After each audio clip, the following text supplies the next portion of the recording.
Good evening, and thank you for joining Nova Southeastern University's webinar on medical sociology in the field in Agate, Ghana.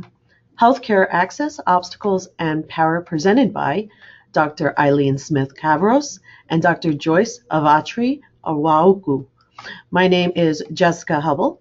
I am the Assistant Director for the Department of Recruitment and Admissions for the Colleges of Arts, Humanities, and Social Sciences, College of Psychology, and the Mailman Siegel Center for Human Development. This presentation will be recorded and placed on the Department of Recruitment and Admissions website. At the end of the presentation, we will be having a question and answer segment where you can ask questions about our professor's presentation or about the programs themselves. Before we begin, though, the presentation, let me introduce our presenters. First, Dr. Eileen Smith-Cavros is an associate professor who teaches sociology and anthropology classes in the Department of Conflict Resolution Studies. Previously, she worked as the head naturalist at the Marjorie Stoneman Douglas Biscayne Nature Center in Florida. She was the founding director of the Zion Canyon Field Institute at Zion National Park, Utah. She has written in the area of environmental sociology in the book Pioneer Voices of Zion Canyon and the closing chapter of A Zion Canyon Reader. Dr. Smith-Cavros has published articles in national and international academic journals on African American churchgoers. Our second presenter is Dr. Joyce Avotri Wauku. Dr. Joyce Avotri Wauku is an associate professor who teaches sociology in the Department of Conflict Resolution Studies. Dr. Avotri Wauku has a multidisciplinary and global academic training. Her teaching interests are in medical sociology, social problems, inequality, social movements, family and deviant behavior. Some of her research interests include medical sociology, healthcare systems, international health and development, immigration and health, HIV/AIDS in Africa, and medication use among women in Ghana. She has also been interested in the social construction and social production of health and illness among women in Ghana. Without further ado, our presenters.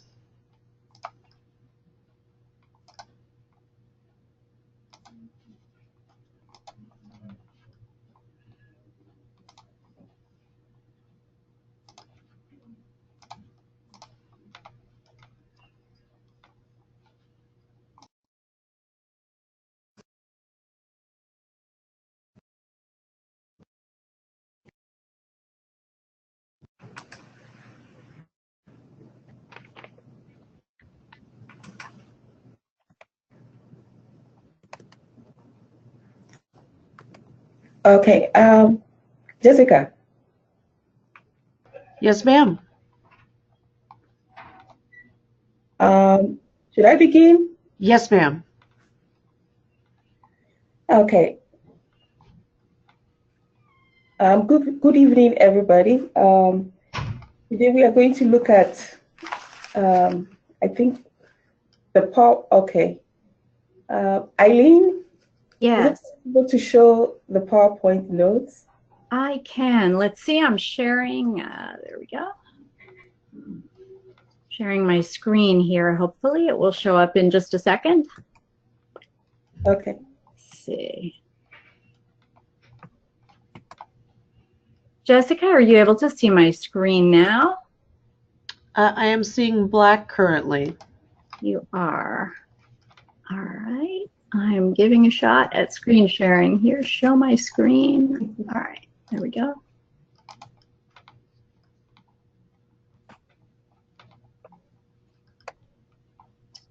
All right. Are you seeing it now? I am. Excellent. Okay, Joyce, are you ready? Yes, I'll I change am. slides whenever you let me know to change. Okay. What I see is I can see my face on the screen. Let me see if I can move it up. Okay, you can go down now. You can go to the next slide. Alrighty.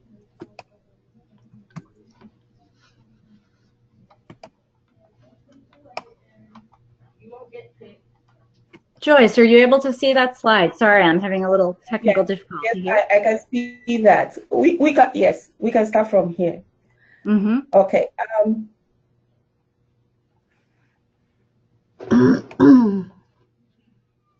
Okay. Okay, it's gone back. Okay, go ahead. Yes. Yes. I would like to say just a few words about medical sociology, which is one of the programs we have in our sociology department. Generally, it's a study of how health and medicine interact with society and cultures. I would also like to just point to the fact that it's a subdivision of sociology, and many medical sociologists are concerned with the social, cultural causes and patterns, as well as the consequences of health and illness. We generally use sociological perspectives, theories, and methods to study illness, health, and medical practices, among many other topics.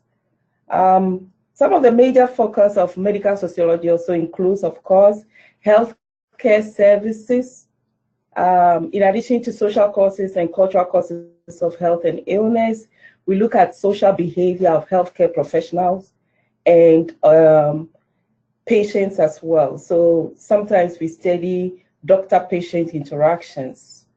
One other area that is of relevance to what we are coming to talk about now is healthcare delivery systems in various societies and their relationship to other systems such as the economy and policies of those societies. We tend to look, as medical sociologists, we can focus on the influence of age, gender, race, socioeconomic status, and how they influence health. We study hospitals, we study health behavior, healing options such as folk healing. These are all areas that we study. Medical ethics is also one of the emerging areas in medical sociology. One important point I also wanted to point to in medical sociology is the fact that it recognizes the critical roles that social factors play in determining and influencing individual groups and also society's health as well. And that brings us back to the issue of access to healthcare. That is our focus here in this presentation. One other thing we point to in, which is also our stand, the camera is right on top of the PowerPoints. Anyway, I think I can still do that. Okay, is to point to the fact that we, the researchers who conducted this research, sees healthcare, access to healthcare, and availability of healthcare as a human right. We believe that it improves access to healthcare will improve the physical and the social well-being of many people in our society. So that is our standpoint in developing, analyzing, and even going out there to do this kind of research. Okay, Eileen.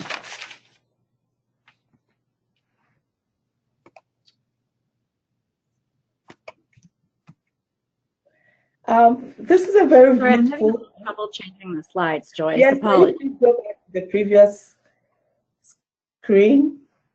Mm-hmm. The picture of Agate.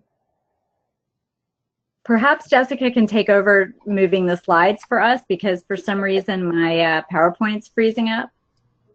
Okay. You got it. Thanks, Jessica. Yes. Thank you. No problem. Can we move back to, the picture of Agate?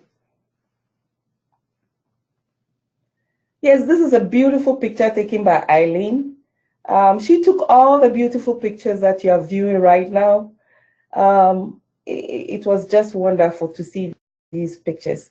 Agate is in the Volta region of Ghana in West Africa. It has a population of about 2,500 people. Most of the residents in Agate are either farmers, very few of them are traders, and maybe a few of them are teachers or have office, hold some kind of office job outside the community and probably have to travel there every day. The political power is in the hands of, yeah, you stay there and then I'll tell you to move when I'm ready. Yeah. The political power is in the hands of the chief and the elders. They work hand in hand with the administrative authorities, the regional council, district councils, members, and others. But the immediate needs of the community is usually addressed by the local chief. Religion-wise, we could say Agate is a very unique village. It has almost all the religious affiliations or groups there.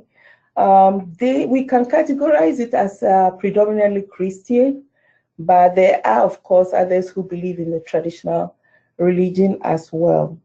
It's also noted as one of the main centers for spiritual healing. So they have a lot of visitors who come there for prayers and fasting and to heal themselves. It's a very unique village, and that was one of the reasons why we decided to do this research there.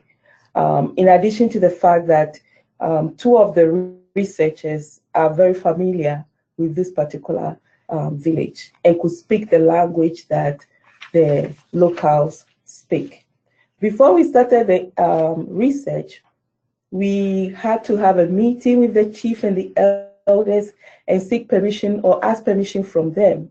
The town criers went out to the communities and made the community aware of our presence, and our key informant was the chief's son.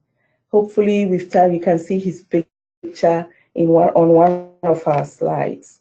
So that was, we'll say that is a story about Agate and the picture that was there initially.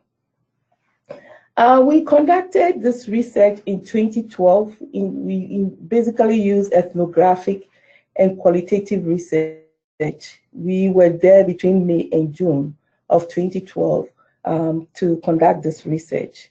We interviewed about 28 elders in Agate while we were there. We used the local language called Epe, which two of the researchers were familiar and fluent in to do the interviews. We voice recorded and photographed our interviewees on the basis with informed consent from our interviewees. At the end of each interview, we thank them with a t-shirt, a Florida t-shirt or soap. So that was what we did with the interviews. We obtained informed consent verbally from the interviewees before we conducted the interviews. In looking at the interviews, we focused on certain things. We focused on those who had experienced any kind of illnesses in the past 2 years. How did they cope with the illness? What did they attribute those illnesses to? Whether or how they sought treatment for that particular or the illnesses that they experienced. We also explored issues of accessibility and effectiveness of the treatments that they sought for their health problems. Okay, Jessica, to the next one.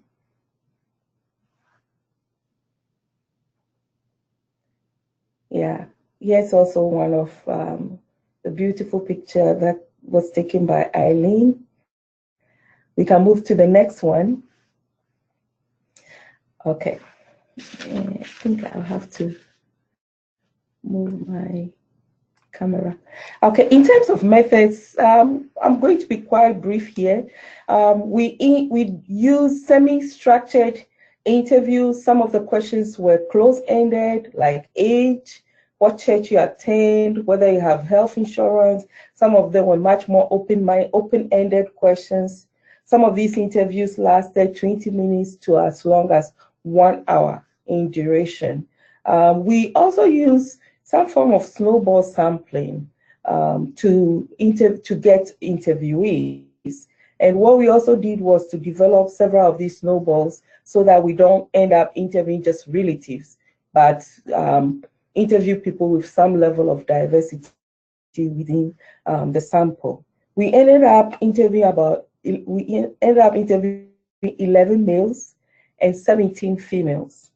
Their average age after our analysis was about 70.4 years. Participants were, of course, as we said, voice recorded.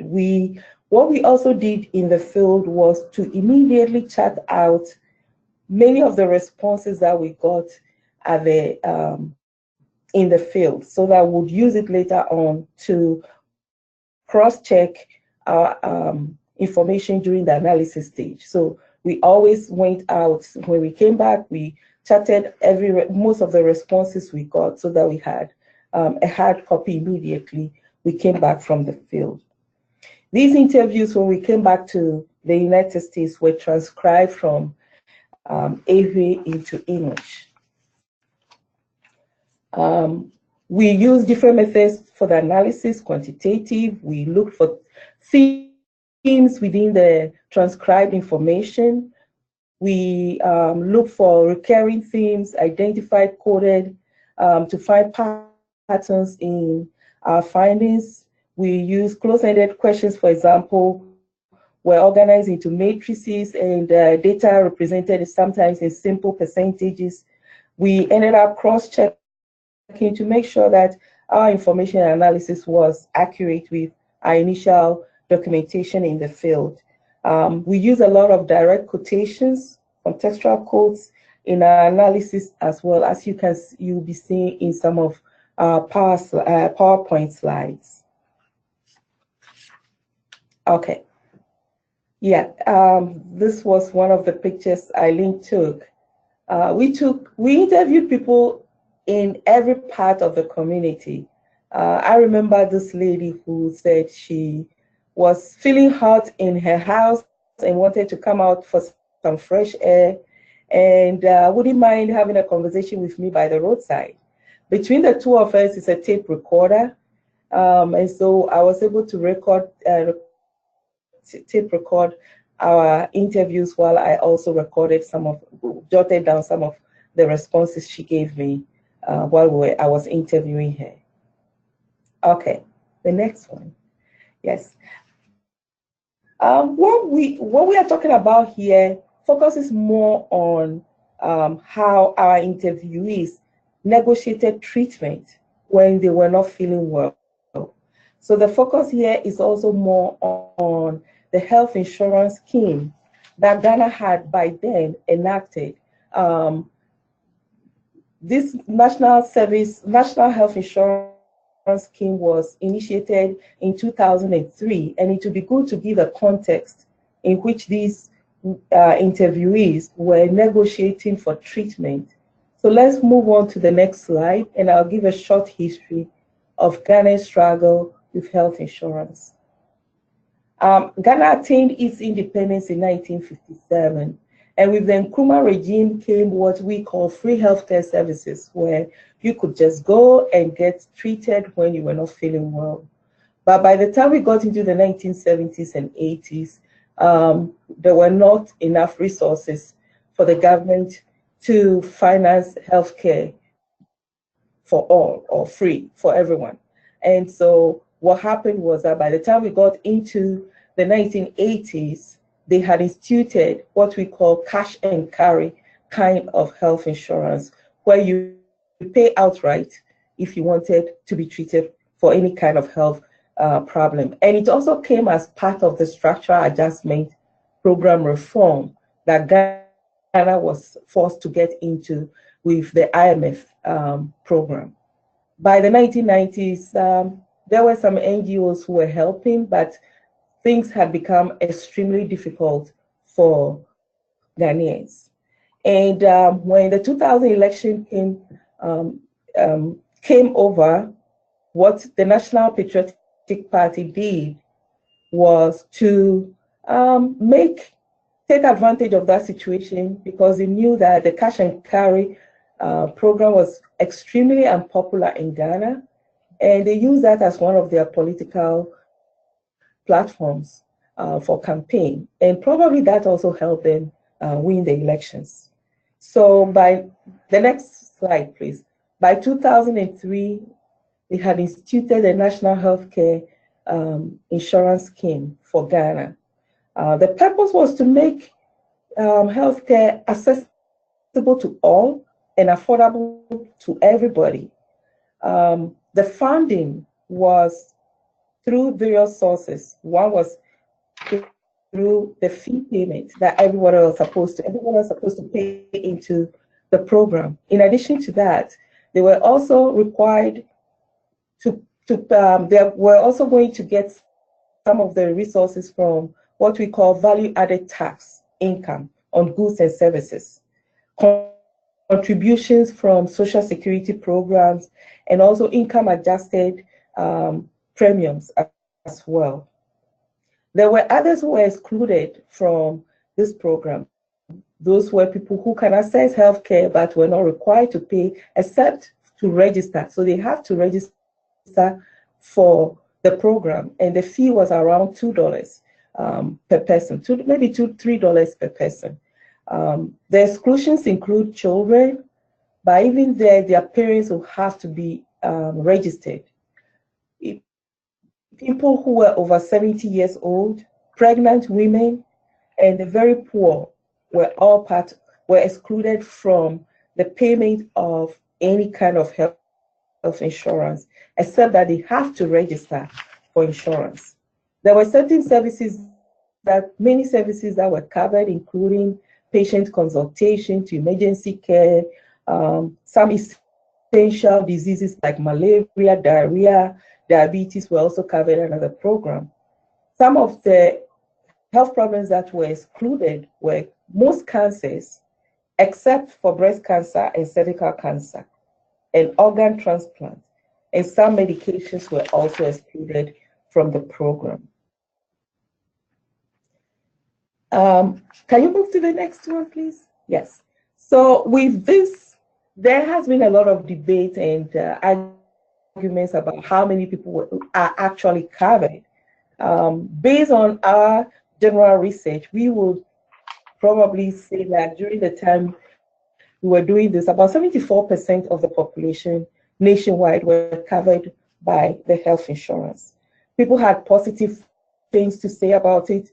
Some of the positives was the fact that there was increased positive birth outcomes. Many more women were utilizing healthcare services to have children.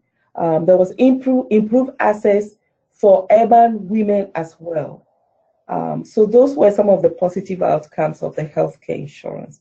Some of the negative outcomes that people generally talked about was increased responsibility for healthcare workers. With the healthcare insurance, many people were able to at least try to go to the healthcare center. But if you imagine that the doctor-patient ratio is about 1 to 10,452, which is an estimate, that means that these healthcare workers had more work to do than was anticipated. Okay. One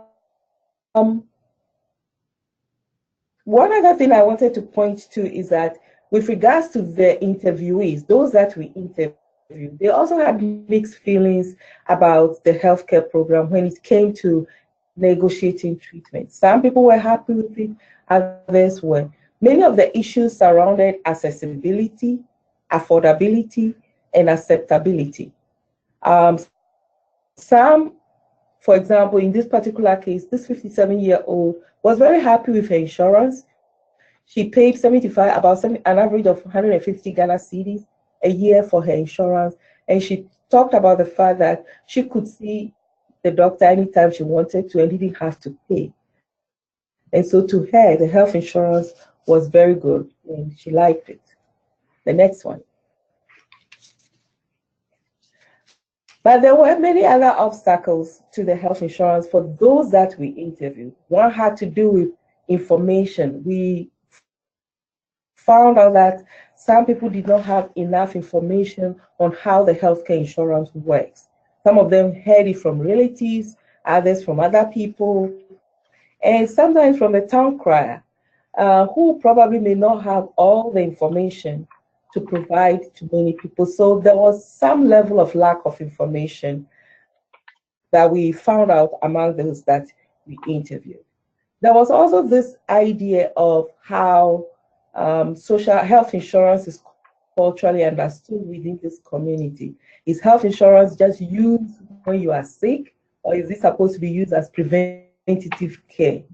Those were some of the things we also found out, where people basically perceived health insurance more as something you use when you are sick, but not something you use to prevent health problems from prevent health problems. I'm going to stop here, and I think this is where Eileen is supposed to take over from me. Sure. Thank you so much, Joyce. I really appreciated Joyce's doing the first part of this because she is so knowledgeable about Ghana. Without Joyce, I would not have been introduced to such a wonderful country and such an interesting area of research. It's always a privilege to work with her.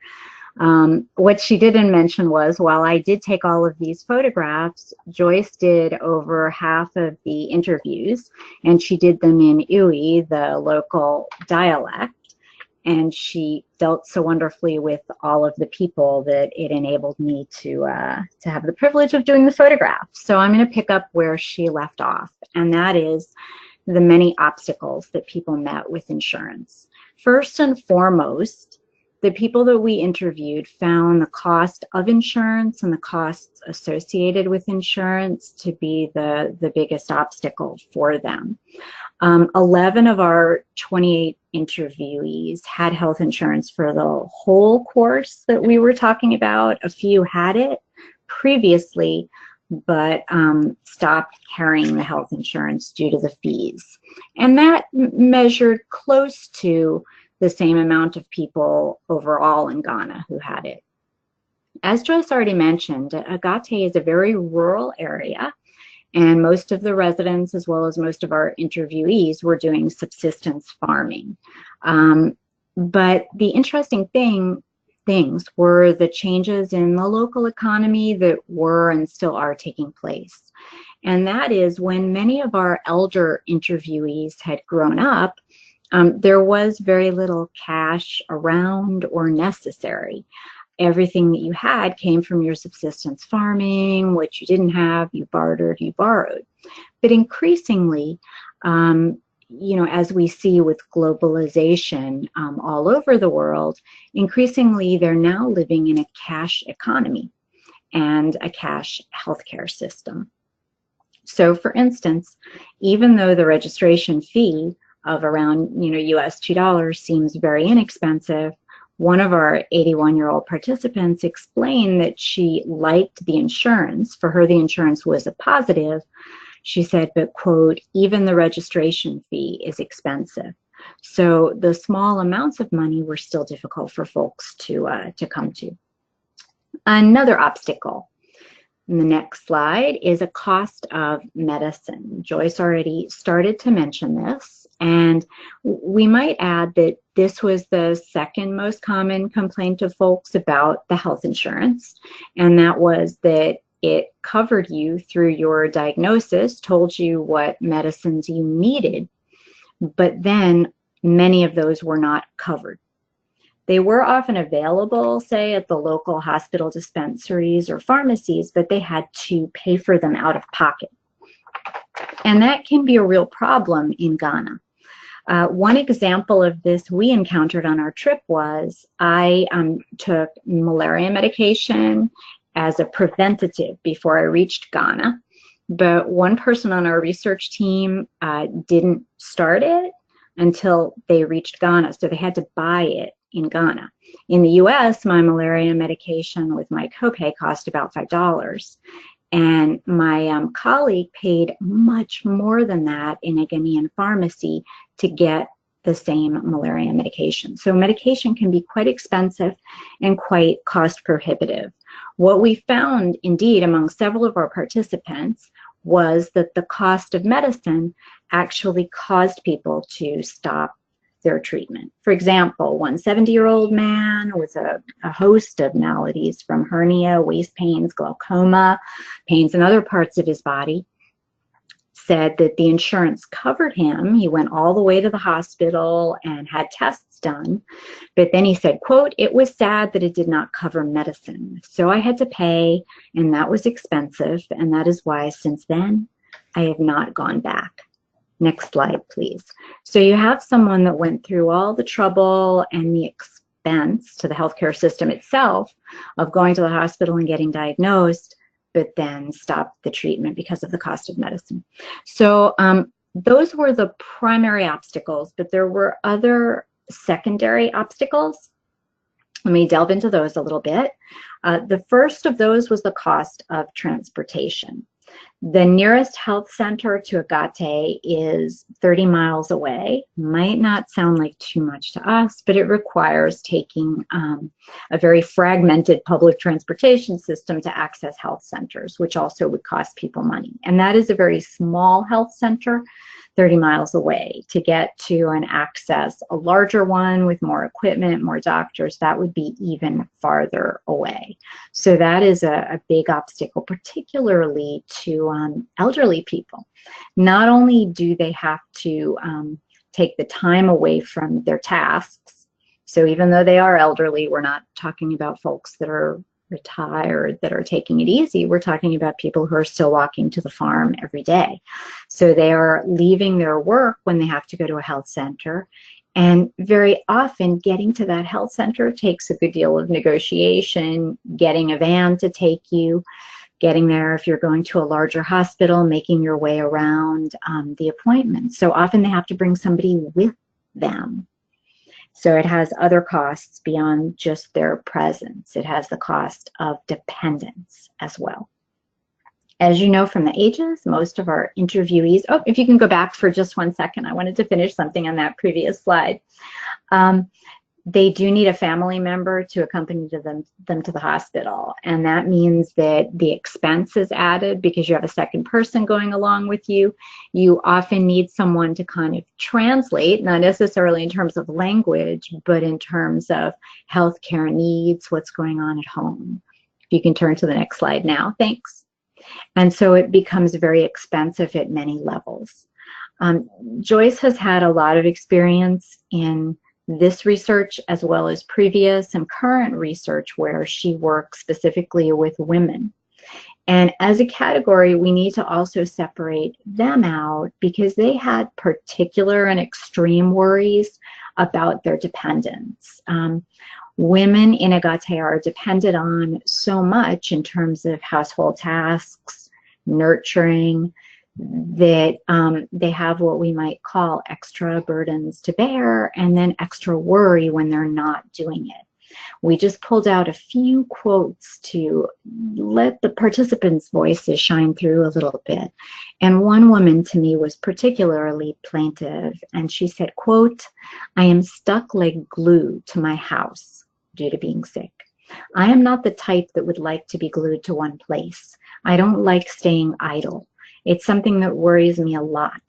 Being restricted to one place is just too much for me." So, you know, it's both the physical issues that are a burden, and it also becomes the mental and emotional issues of feeling like a burden. Next slide, please. Time, we've already touched on a little bit because of the distance, and also Joyce already mentioned the amount of patients per doctor. There are so many patients and so few doctors that seeing the doctor can take a day or more. And also sometimes because of all of that, it may actually end up being an overnight trip, which again, back to the work and the cost, takes more cost and takes you away from your other commitments. Next slide, please. In addition to all of that, the hospital experience itself is sometimes a rocky one because of both distrust and dissatisfaction.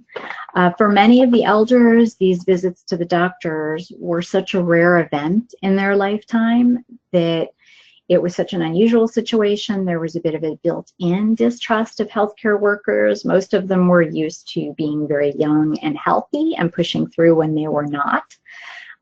Over-the-counter medicines, or TCs, are used quite frequently. So those were things that they may have used before rather than going on a trip to the doctor. With all of the outside factors, the cost, the time, there's a lot of dubiousness about the efficiency of healthcare professionals having to wait so long for them. Sometimes there is a communication problem.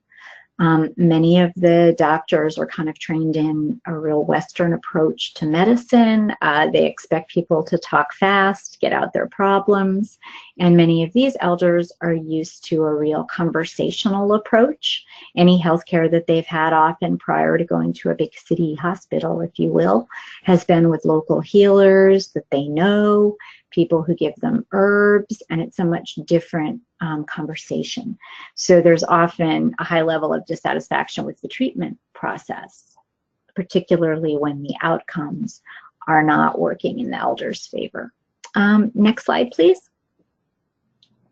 In terms of dissatisfaction with treatment, here we have one of our interviewees saying that they went to see the doctor about her eye, and that the doctor didn't want her daughter-in-law to talk on her behalf. The doctor wanted to hear it from the woman, but the elder woman was unable to get through exactly what was wrong.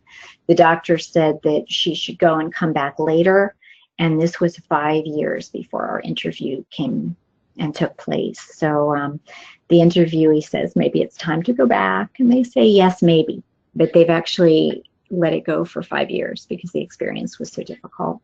Another woman was talking about not quite understanding what the doctor was saying, didn't feel like she learned anything from the doctor, and didn't get any relief.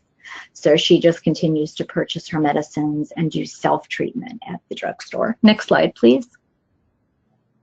So when we have dissatisfaction with treatment, people tend to take that back into their own hands. In terms of the nature of the illnesses, these were not easy illnesses for anyone to deal with, people or doctor, because among the folks that we interviewed, the illnesses were multiple, complex, and chronic. And very often, the people in our interviews connected their illnesses to their day-to-day lives. Their lives were full of that hard physical labor that Joyce has already mentioned, going to the farm on a daily basis, including for the people we were interviewing in our 80s. So they were not doing anything like relating their illnesses. For the most part, very few of our interviewees found any supernatural cause in their illness. They didn't attribute it to anything like that, with few exceptions. Instead, next slide, please, they attributed it to the very hard physical labor that they were undergoing. In particular, they mentioned things like leg and knee pain from climbing to the farm, and also many of the women in our surveys, throughout their whole lives, they had a great deal of exposure to heat, both cooking for their own families on outdoor fires and also preparing things to sell at market. And many of them mentioned their prolonged heat exposure as well. Next slide, please. In terms of descriptions of their illnesses, I'm going to move through these a little bit quickly so we get to some questions, but they attributed them to everything from the labor, the heat, to falls they had taken, accidents they had had, everything from playing soccer to snake bites. Next slide, please. So they found, very tangible reasons that they had their illness. And they were very descriptive about those illnesses themselves. They talked very much about the illness inside of me, how they battled it. And they were, when given time, very good at describing the illnesses. It's just from what they told us, when they do go to a doctor or a hospital, there's not always the same time that, for instance, Joyce in her interview was able to take with them. Next slide, please. In terms of treatment itself, we came up with 3 categories of treatment. Everyone that we spoke with utilized biomedical treatment options at some point, and in that category we included over-the-counter treatment as well as treatment by a doctor, treatment at a clinic, treatment through prescriptions. So we found everybody utilizing that at one point or another. 25, almost all of the participants, used herbs from a healer or herbs that they self-administered, and 25 relied on religious mechanisms, everything from prayer to fasting to holy water. One of our most interesting findings was that most of our participants used all 3 of these treatment forms, and they often use them at the same time, and we called this treatment blending. Next slide, please. Treatment blending can be incredibly important both as support, particularly, for instance, if you can't afford your prescription medicine, but you can go to someone who has herbs and might be able to treat you alternatively in that way. Of course, part of the challenge is that not all of the herbs work. And also another part of the challenge is that if the doctor is prescribing them one thing, and they're using herbs at the same time, but there's not a long enough conversation to find out that there are 2 treatment schemes going, that can also be a real problem. In addition, people not understanding what they were taking sometimes was a problem. For example, in this case study that you see on the screen right now, Joyce interviewed a woman who was talking about her daughter sending her a medicine. And when she showed Joyce the container, the medicine ended up being a multivitamin for seniors. So when there's kind of a misunderstanding on the treatment and the level of medication, that can be a problem as well. Next slide. Herbs were used widely, and some people found themselves saying that herbs were very effective as treatment, and others saying that they were only effective sometime. Next slide, please. I'm going to breeze through a few of these for time. Thank you. Some of the treatments that were used, we were able to actually have confirmed. For instance, Joyce was in one interviewee with people talking about the herbs they were using, and a bystander also commented that that same herbal method was good for something else. So there's an overlap in some of these treatments as well. Next slide, please. One of the challenges with treatment blending, besides those we've already mentioned, are when you're using multiple treatments at one time, you're not necessarily sure which one is working either. Here's one woman who says, I'm not sure which one is making me feel better, both the modern and the local and the Chinese remedies. I don't know which one works. Next slide, please.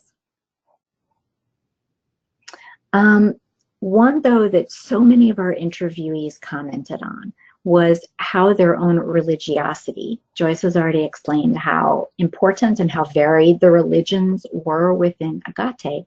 Religiosity was a big power of strength to most of our participants. In a very few kind of outlier cases, beliefs in terms of religion restricted some possibilities. They belonged to a very small sect that didn't approve of going to a doctor, but for most people that wasn't true. For most people, religious and spiritual affiliation broadened their possibilities.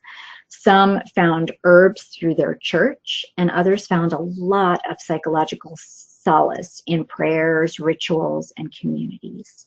Next slide, please.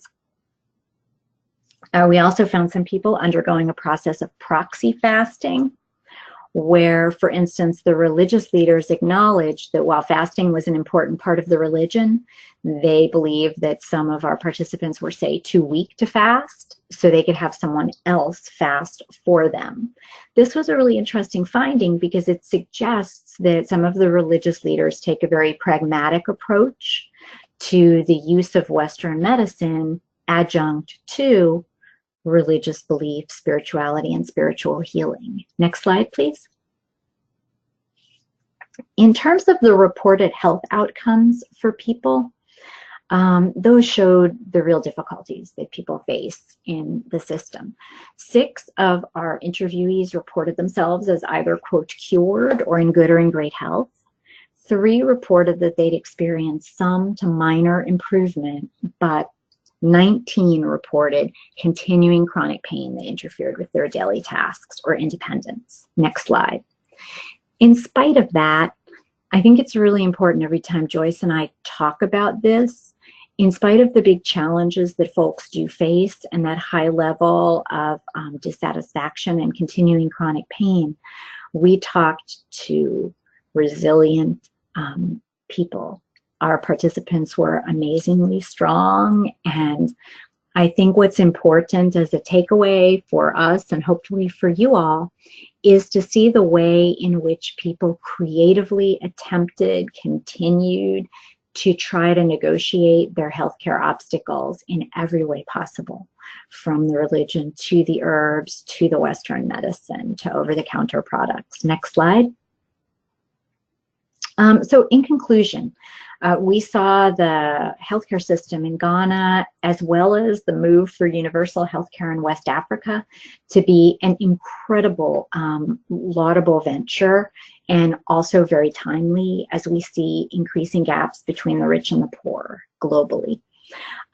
However, as you can tell from our research, the insurance scheme is not adequately, unfortunately, serving the very people it's designed to serve, the poor and the elderly. Nonetheless, the elders continue to do their best negotiating this very flawed system, and they're not completely unempowered, but they have to find their own power using family, religion, tradition. We did propose some possibilities, including, of course, more comprehensive prescription drug coverage. Since there's already that investment in treatment and diagnosis, it is really a shame to see that all of a sudden be interrupted by the lack of prescription drug coverage. More preventative care and related education, which we proposed. One kind of untapped possibility was going to the churches and the spiritual leaders and the traditional medicine purveyors for help with that, because they are already having some knowledge about a Western medicine system. Most church and spiritual leaders are open to that system and would be fantastic facilitators.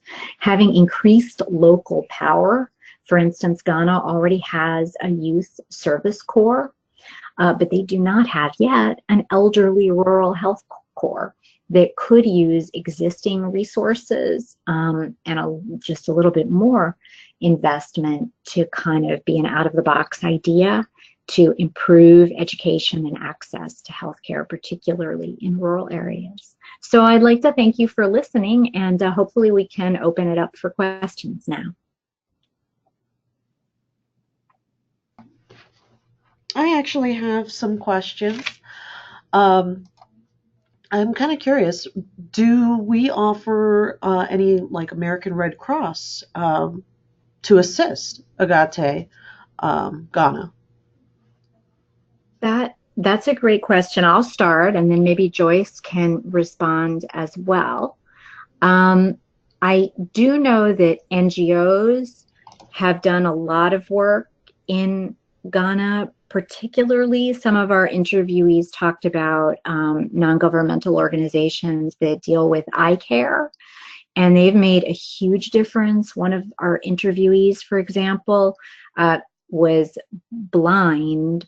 We assume from his description that the NGO that came in, they performed an operation on him, and he can now see. So he literally went from his description from not being able to see anything to now being able to see with glasses. So there are NGOs operating. I'm not sure about the American Red Cross, which was your specific question, but the NGOs have had an excellent presence. Nonetheless, the people were so open for and hoping that more NGOs would come, and that indeed our research might somehow result in some of that. And we would love to see a linkage. I think that's one of our hopes for the future. Joyce, do you want to add anything to that?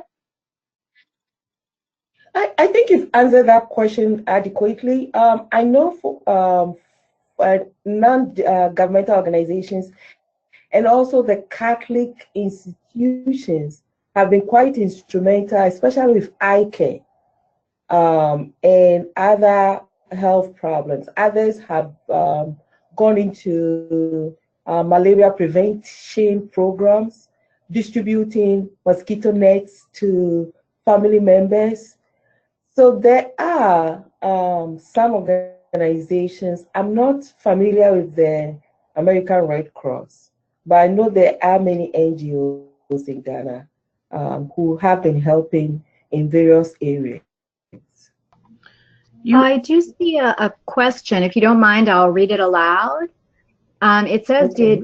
did we deserve any attempts at collaboration between the community-based healers and the conventional or Western health service providers? I will say that we did see that happening in a non-planned way, in the sense that some of the pastors, some of the church leaders that we talked about had knowledge of the health insurance scheme and how it worked.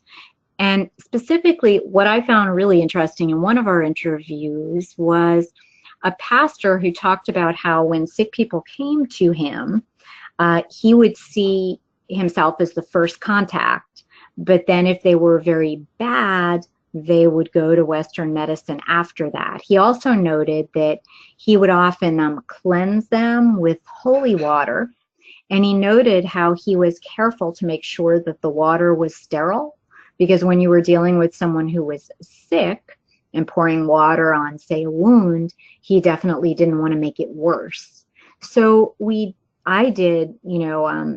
struck me at how, without even being asked, he had been pulled in and become a part of that system, kind of being complementary to it, giving them the spiritual healing, but also being careful that his holy water, if he was going to pour it on a wound, was sterile. Yeah, to add to that, Ghanaians are very good at categorizing health problems as well. So, for example, if you were bitten by a snake on the farm, you could go in for immediate treatment, probably from a traditional healer, but you probably will go in to see a doctor as well. So maybe in some situations you could have an illness and you go to see the doctor, but at the same time, the question becomes why you and not somebody else, and why on that day when you were planning to do something or when your daughter was about to get married. Those answers you can seek from the traditional healer as well. So they are very, very savvy when it comes to looking for health treatments. I don't know whether I've answered the question or I've added to what Eileen has said. So as we found out, there's a lot of blending, treatment blending, when Ghanaians are seeking help for treatment, any kind of health problem that they have. Raphael had a follow-up question. Did you observe any differences between how community healers define mental health terms like clinical depression or PTSD and the conventional HSPs do?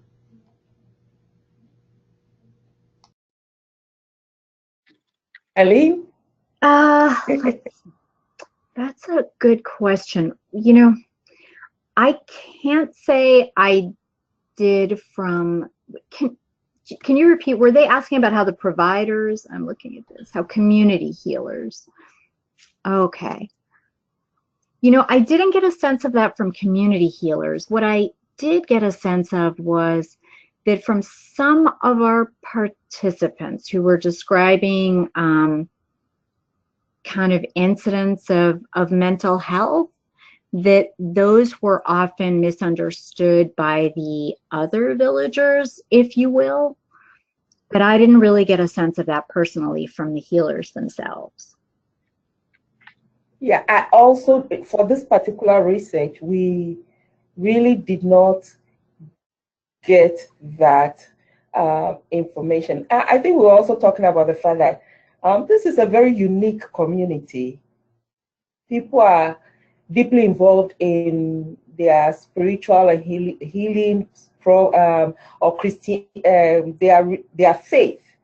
And it's just interesting to see their level of resilience and attitude towards life.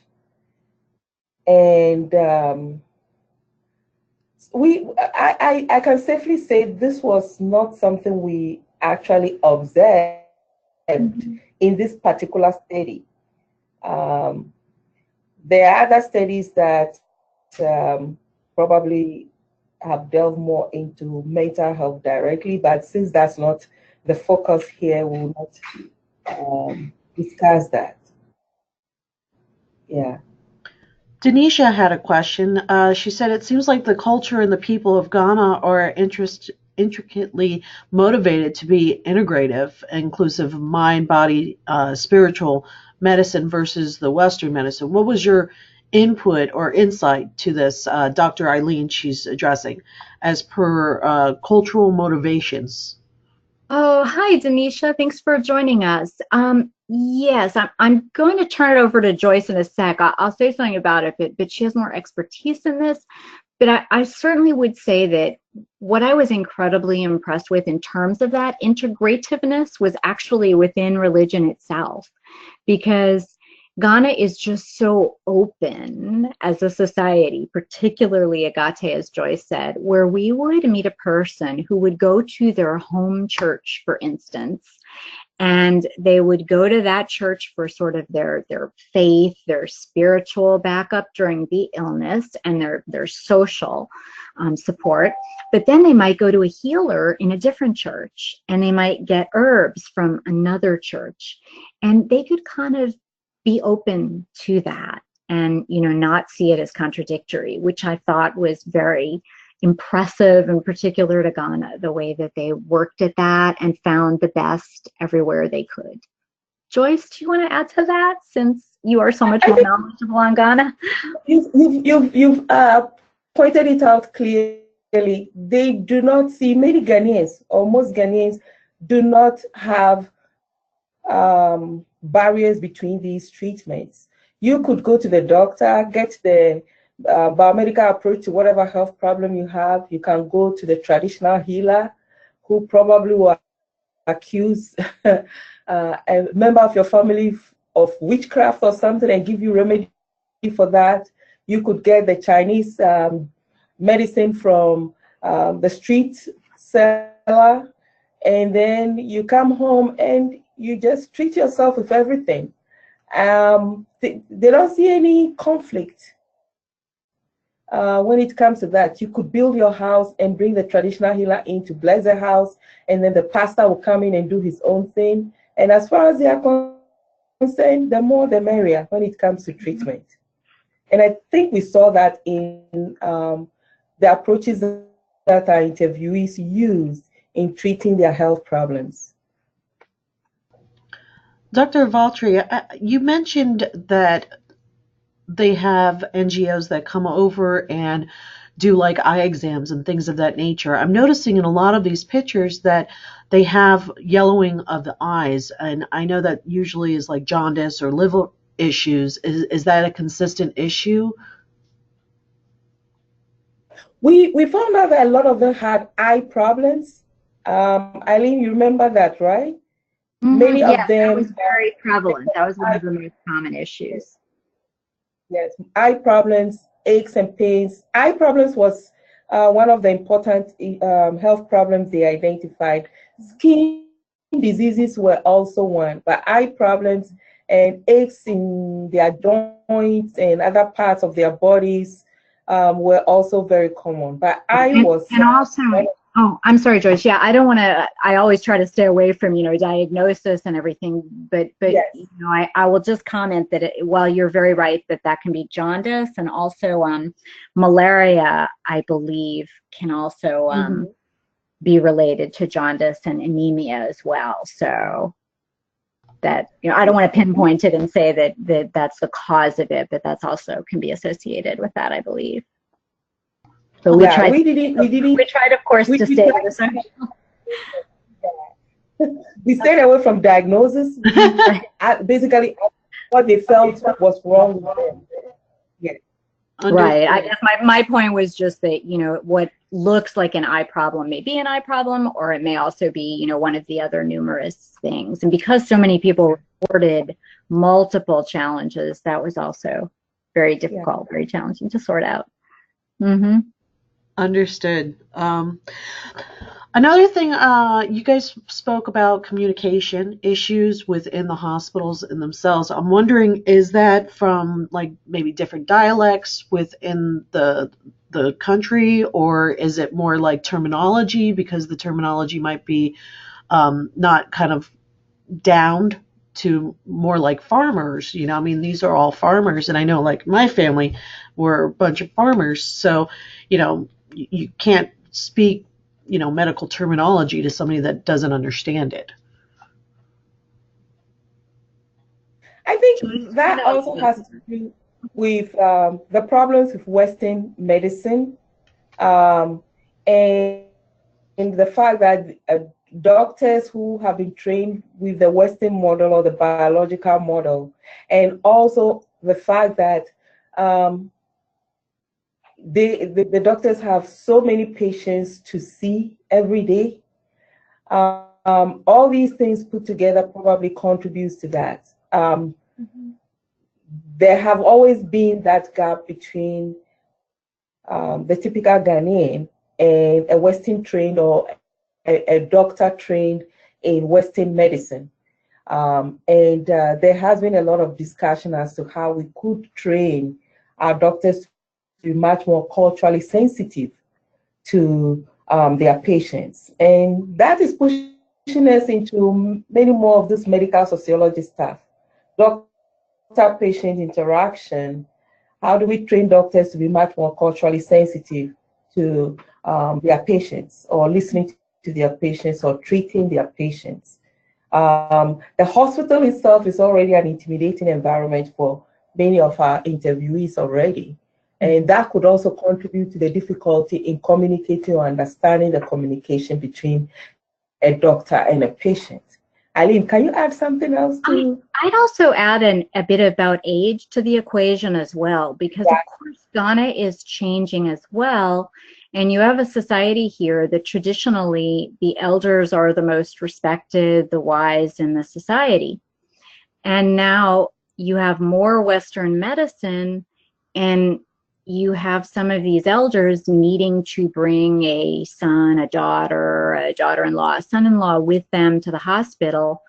And sometimes, having that person in the middle who's younger, I think that can be a challenging situation too, because our elders all of a sudden are in a different power relationship, or they feel like they are, and I think that's challenging too to everyone. Yeah. These are, the interviewees we had were so wonderful and so fiercely loved their independence, the part that they played in their day-to-day life. And so, I think that was very challenging to people to all of a sudden be there and feel like they needed an intermediary between them. That was tough. Yeah. Denisha actually brings up a wonderful point. She thinks that intuitively or instinctively, the Western physicians are not motivated to think integratively or through the lens of mind, body, and spirit.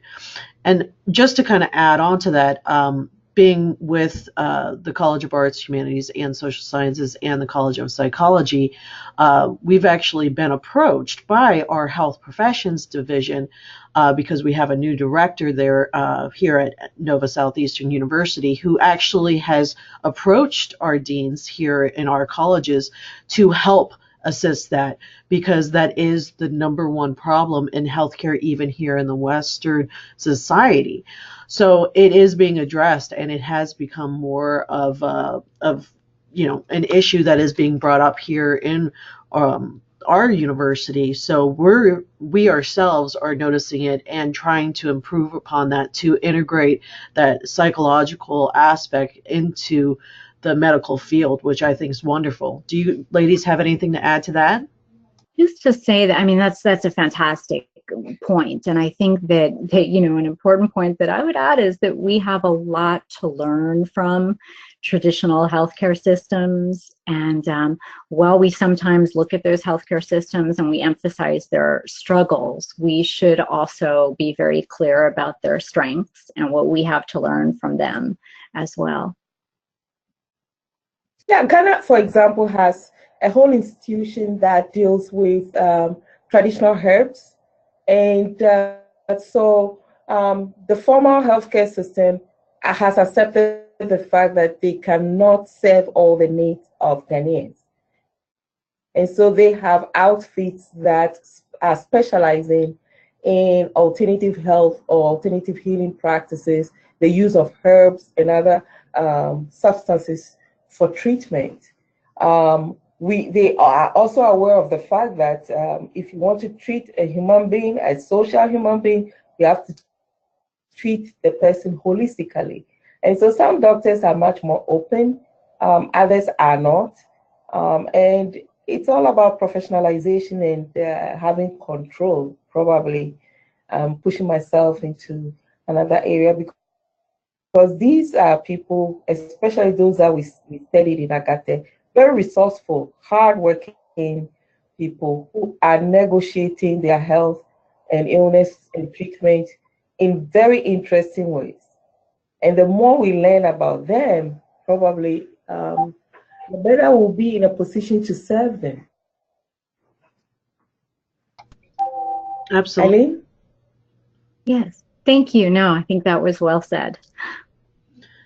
I am curious, are they working on a communication plan for outreach of healthcare information? I know you mentioned introducing it through the churches in itself.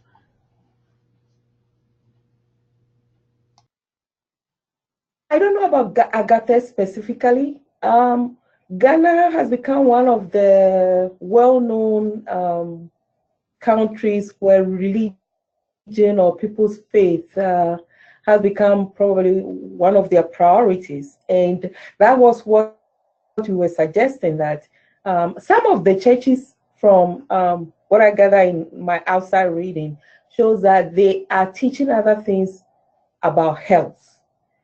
But when we went to do this research, we were thinking that since the church has a stronghold on people within the community, that could be a good way or a good channel to use in educating, in providing some simple. I remember us talking about using the days on which they don't go to work,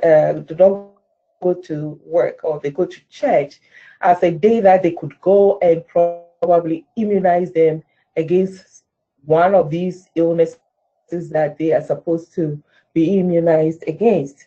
The churches have a lot of influence over the members within the community, and they could do more in terms of that than we think they are doing now. I'm not saying all the churches are not doing much. Maybe it's more different or quite different in the cities compared to the villages. We just had a feeling that the churches have potential to probably do more than they were doing, at least as far as we were concerned with Agate. Eileen, what else can you add to that? I think you did it. Thank you, though. Thank you too. I think that was absolutely fabulous, ladies. Thank you so much for presenting. If anybody has any additional questions, please write it in the chat there, and we'll be more than happy to answer it. Just to remind everybody, we will be presenting or putting this video on our website. It'll be at the nova.edu/DRA, which is for the Department of Recruitment and Admissions. So if you'd like to review this presentation, you will be able to find it there more than likely by Monday. So you can definitely check it out there. Any other last questions? I'd just like to say